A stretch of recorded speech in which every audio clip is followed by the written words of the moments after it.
Welcome to NP Certification Q&A, presented by Fitzgerald Health Education Associates.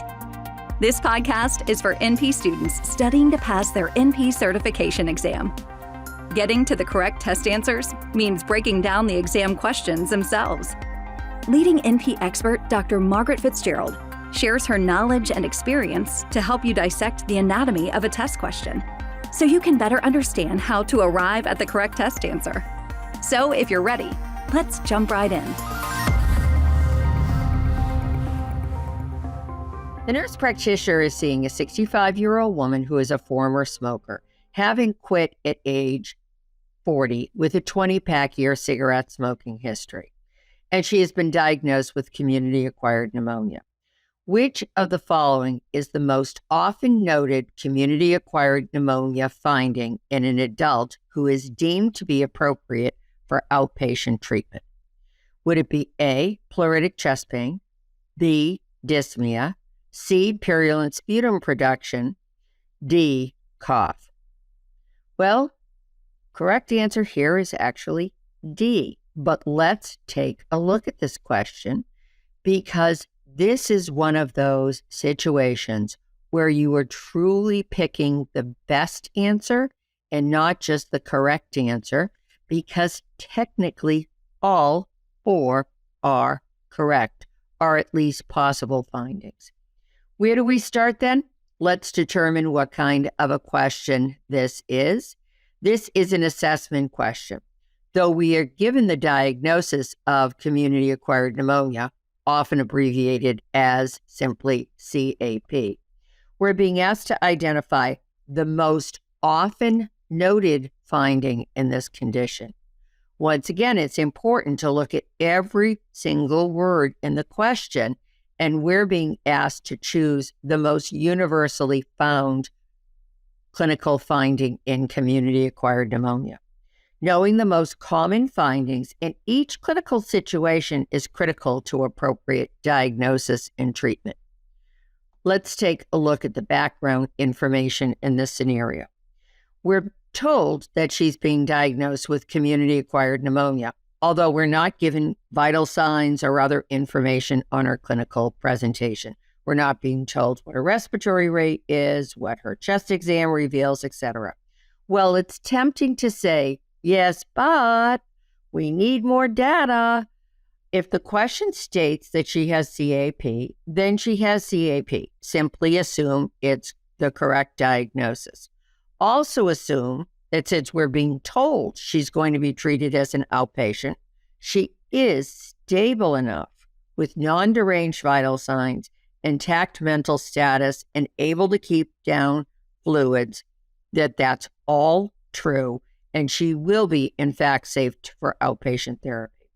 As an RN, you've likely seen many ill, very ill, indeed critically ill people with community-acquired pneumonia. At the same time, for people aged 65 years and older, only 2% of that group with CAP require hospitalization. In other words, as is often the case with RN practice, you in the hospital see the sickest of the sickest of the sick. What is pneumonia? Most often caused by bacterial or viral infection, pneumonia is an acute lower respiratory tract infection involving the lung parenchyma, interstitial tissues, and alveolar spaces. This differs from bronchitis, where implied in that diagnosis, only the bronchi are involved. The term community-acquired pneumonia is used to describe the onset of disease in a person who resides within the community, not in a nursing home or other care facility, with no recent less than 2 weeks in the recent past hospitalization. What that tells you is the likelihood of her having some resistant or unusual pathogen is way, way down. That's the rule in treating community-acquired pneumonia. The patient mentioned in the question is an older adult with a significant past history of tobacco use, but not present history of this use. While the cigarette smoking history could lead the NP to think about a concomitant COPD diagnosis that could complicate this scenario, given we're not informed that she has COPD, we should not assume she does. Please note, she quit more than 20 years ago, which has definitely limited the possibility of the progressive airway damage seen in people of her age who continue to smoke. In addition, most, but certainly not all people with COPD have a greater than 40-pack year cigarette smoking history. Hers was only 20-pack years. Let's take a look at the answers to the question provided. A, pleuritic chest pain. What is pleuritic chest pain? This is chest pain characterized by a localized, sudden, and intense, sharp stabbing or burning pain in the chest. When inhaling and exhaling, it is reported in about 1/2 of people with pneumonia. Well, as I said earlier, technically, then pleuritic chest pain is right. But we've been asked to choose the most common finding. Therefore, what I'm going to do is say, let's take a look at other choices there. Dyspnea. Dyspnea, or shortness of breath, sometimes even referred to as air hunger, or difficulty breathing, breathlessness, is reported in about 2/3 of patients with CAP who can be treated as outpatients. The rate is likely higher in patients whose CAP is severe enough to warrant hospitalization. Again, that's going to be the scenario most common in the person transitioning from the RN to the NP role. So 2/3 is better than 1/2, but I want to look for something that's even greater than 2/3. C, purulent sputum production. While widely considered to be a nearly universal finding in pneumonia, sputum production is reported in only about 2/3 of all people with this condition.